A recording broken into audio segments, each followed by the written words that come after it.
We got another Patreon request here from Bobby. On today's episode, we're going to watch and review 2007's Funny Games by Michael Haneke, which is also the remake of 1997's same movie, Funny Games. What's up, world? Welcome to another episode of We Breakdowns. I'm your host, Ali Zakka.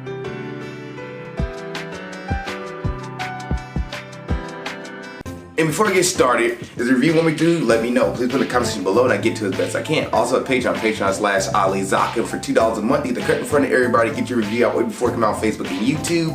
And you get other content on there before it comes out on Facebook and YouTube too. Now, let's go and get into today's episode of 2007's Michael Haneke's Funny Games. And what is this movie about? And this is going to be a spoiler review, guys. So you haven't go see the movie, go see it and come back. But this movie is about two young men pretty much takes a family hostage in their lake house in the 2007 version. The 1997 version, they're in a cabin, which is also like a fancy cabin. But anyway, they take this family hostage and the family got to find a way to try to survive until the morning. And that is the main gist of Funny Games.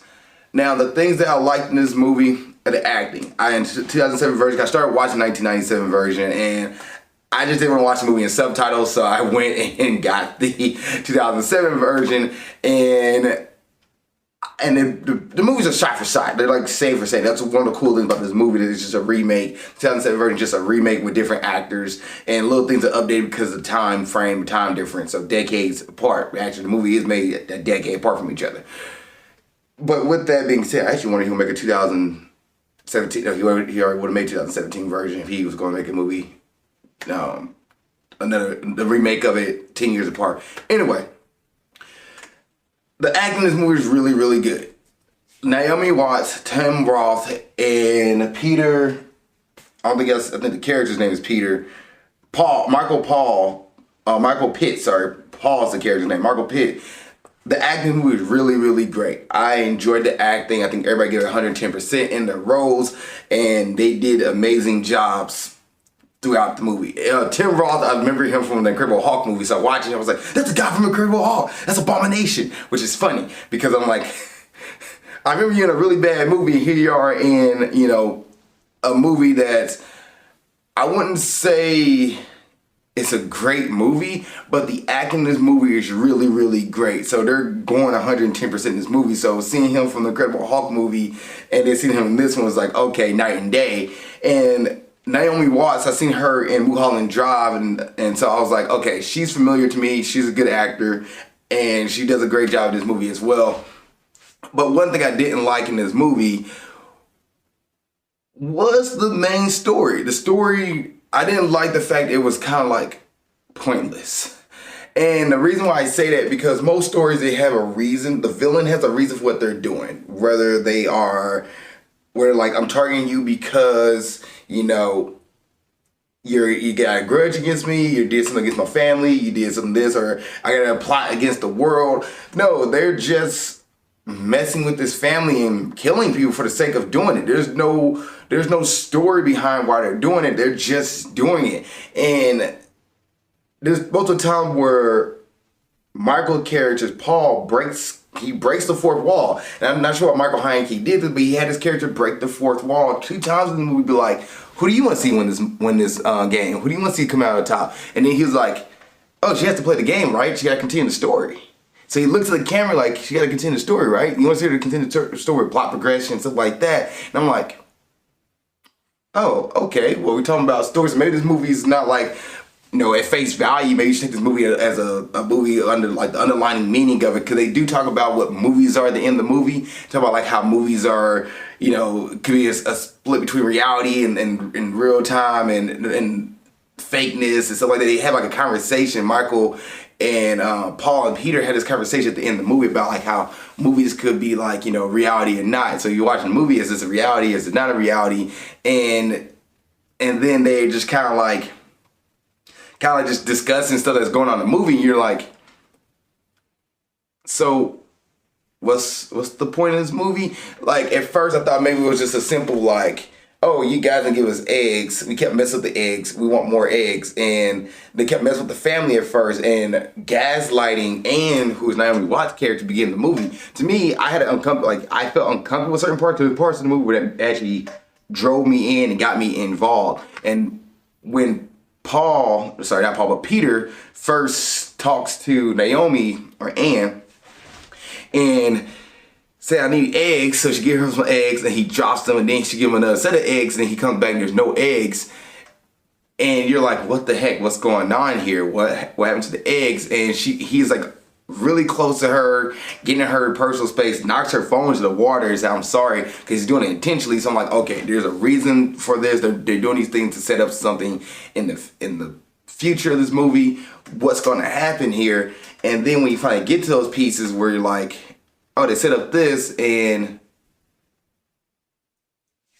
they attacked the family, so the family never had the point of use. Like the phone, for example, didn't come into play until they left after they killed the son. They left, and that's when Anne would go pick the phone. Like it's working, and George couldn't get a hold of anybody, and Anne couldn't find anybody because these two guys, Peter and Paul, keeps rolling around and doing this to each person on the lake house. They keep getting each family just pretty much killing people just to kill them and torture families. And it's messed up. And you're just like, man. And then there's a moment where you feel like, okay, in the movie, Anne takes out one of the guys. She takes out Peter. And you're like, okay, let's go. Here we go. Something's about to happen. Now she gotta get rid of Paul. Paul goes, where is the remote? And takes the remote that he has to the TV and rewinds the movie back and changes the outcome of the movie. And from there, I was like, so Michael Haneke just want to mess with people. That's what this movie's about. There's no good guy triumphs in the end. The villain wins at this point, and the villain does win. Like, they do win, but there's not like a reason behind the villain winning. And there's parts of the movie where I was intrigued, and I wanted to see what happened next, and there's parts of the movie where I was just like, I got bored, and it was just kind of like, okay, we can move on. One of those scenes is when Peter and Paul left, and Anne and George were trying to find a way to get up and get the street together, get out the house, and it's just a long scene of them trying to move from the ground to the couch because George got his legs broken, by the way. So move from the ground to the couch to the entranceway of the house, and then they stop at kitchen, and then from there you just see George sit in a chair, and I was just like, okay, it's a very long scene that dragged out here. But the parts that I was intrigued with was the reason behind it. Why Paul and Peter doing this? What was the reason? The villain wins. Okay, that's not that many movies out here these days where villain wins. So the villain winning was a change, but just they got away with it with no repercussion. There's nobody gonna be like, we gotta stop them. We gotta come back and get revenge. It's just sit in the chair, just kind of smiling.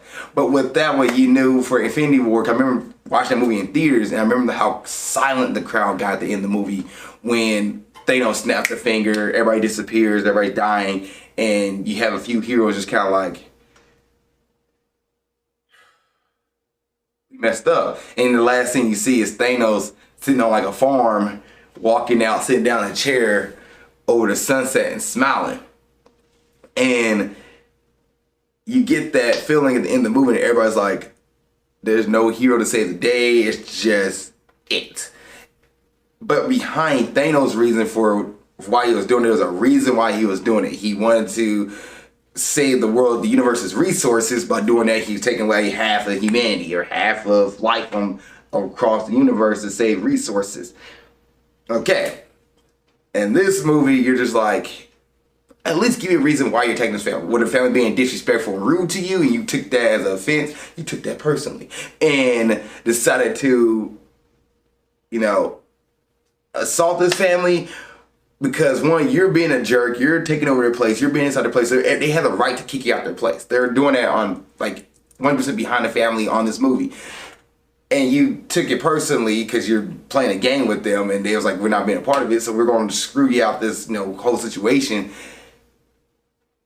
But there's no reason. There's no reason behind what they was doing. And I don't know, Michael Haneke just want to show a torture movie of people getting tortured and just like feeling helplessness, and the helplessness you're watching the movie, you're feeling for these characters. You like want to do something, you want to reach out and help them, and then the fact they're interacting with you, the viewer. So I'm thinking like maybe I have a character in this movie that will like somehow come in and save him at the end, but no, it's just him breaking the fourth wall, be like, hey, we realize this is a movie too. What do you think is gonna happen? I don't know. It felt pointless at times. It really did. And maybe I'm more of a story guy. I love stories. So having a movie with a strong story behind it definitely would, have this single, like take it home. Like I want to know the background of the character's reason why they're doing this. What's your motivation? Where's your goal? Versus just watching something happen and then the character gets upset, so he decided to change the movie back. And once they did that, I think once that scene happened in the movie where they rewind back to the scene where Peter and Paul both alive, I was like, so we're just, the good guy's not gonna win. The family's not gonna win. They're literally gonna die in this movie, and they just get away with it. That's why when that scene happened, I knew right then and there. I was like, so I know who the winners are in this movie, and yep, they get away with it scot-free. Scot-free. Alright, so let's go ahead and get into the cast, directors, and box office. The movie came out in 2007. It's rated R. It's an hour and 51 minutes, funny games. It's considered a drama thriller and a crime movie. I think it's more of a horror movie with thriller. It is definitely a drama. The box office, or the budget for this one, it was $15 million, and it grossed worldwide $7 million. They lost money on this movie. Why didn't that gross more? And the original, actually, I'm curious. The original Funny Games from 1997.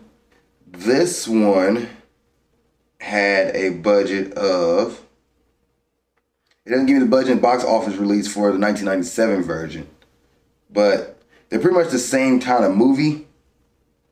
I will think I'm going to do this right now. I will say this is interesting. IMDb rates the 1997 version higher than the 2007 version.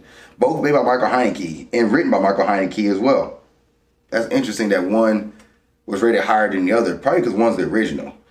And the cast here, we have Naomi Watts, who plays Anne. Thought she did a great job. She knocked out the park with her acting in this movie. Tim Roth, who played George, another great acting performance from him. I think he did a great job. Michael Pitts as Paul, phenomenal job as well. The fact that he stayed calm, cool, and collected until really Peter but Peter gets killed when he kind of loses it, and he's like, no, and he reverses everything. Brady Kobe, who plays Peter, thought he did a good job. He seemed to want to be more unhinged, but really Paul's the one you should be scared of more because he's the one who's super calm. There's a scene where Paul gives Peter a gun, and then Paul's like, I'm gonna get something to eat. I'm hungry. You guys hungry? And like he's talking to him like, oh, are you guys okay? They're completely torturing them. And Peter does the same thing where they're like, I don't want to hurt you. Can you please get up? But they're both are pretty much hurting and intentionally killing his family. And then Devin Gerhardt, who plays Georgie, good job from him as well. Any other thoughts? As far as Michael Haneke movies, I noticed his movies don't have music in it as much. And I thought this movie was the same thing. This movie really is a silent movie with not that much music into it, unless they're doing like the opening theme, the closing theme, and then in the one scene where Paul is hunting Georgie in somebody else's house, and he turns on this like heavy metal rock music, screamo kind of song to drown out his footsteps as he hunts down Georgie. But other than that, really music is really absent in this movie. There are things in the movie where at first I do not like with horror movies. Is that like the cast, the protagonist, or at this point, I guess, the protagonist, the family, they ignore signs. Like the dog is barking, and Georgie is kind of like, is a dog okay? Should we go check on it? And George's like, oh, that'll be fine. He's just barking at something. There's a reason why the dog is barking. There's a reason why the dog is doing something. And then the dog whimpers and then goes silent. And they're like, oh, we'll worry about it later. That dog's being assaulted. Somebody go help that dog. And then the same thing with Anne and Peter in her place. She should have kicked him out immediately. The moment he's like, I got the eggs, like, all right, go. no more eggs, get out. And I don't know, man. Maybe like they should like shouldn't wait until Paul like neutralizes or pretty much takes out George's legs. Maybe they should have kicked him out earlier. I don't know. It's just like there's signs in the movie that just like give you a bad feeling, and the characters like ignore it. The characters should be like, "There's two strange people in my place. Get them out. What are you doing here? You can't come into my house. Like I'm not letting somebody in my place. Like you're sitting at my door. You're not coming in. I don't care if you want eggs or not. I'm not letting you in. I'm locking the door and like, hey, here's your eggs. Get going." Because even then, when they let them in, George and Paul, not George, but Paul was doing something. He was looking around the house, looking over the place to see, okay, how many windows are here? How many? He was casing the house from the inside, so he knew how to mess with them so they wouldn't be able to get out or get in. Like he was doing stuff to them where it's messed up. And the fact there's not that many neighbors in this area, so therefore they're just pretty much having their way with every family they go to. I would say this: I'm glad they didn't have a sexual assault scene. I'm glad that wasn't in this movie because last couple movies I've been watching, foreign films I've been watching, it's always been like some scene where somebody gets abused or taken advantage of, and I'm glad this movie didn't do that. So well, abused physically as in like punch and stuff like that, but not sexually assaulted in this movie. I'm glad they didn't do that. As close as you get is where they forced Naomi Watts to strip into her bra and panties, and the guy sit there like, oh, you know, she doesn't have any roles or anything like that, like just judging her. And I'm just like, this is sickening. But I'm glad they didn't do anything worse than that. And I'm actually glad they let Naomi put clothes on back a little way through the movie. She had to put clothes back on because she was in her bra and panties for like a good 20 minutes. And I was like, all right, you don't have to keep it like that. Y'all can put clothes back on because the guy's not stripping. The guy's not getting stripped down. So fan service, who's this for? All right. Is this a Friday night movie?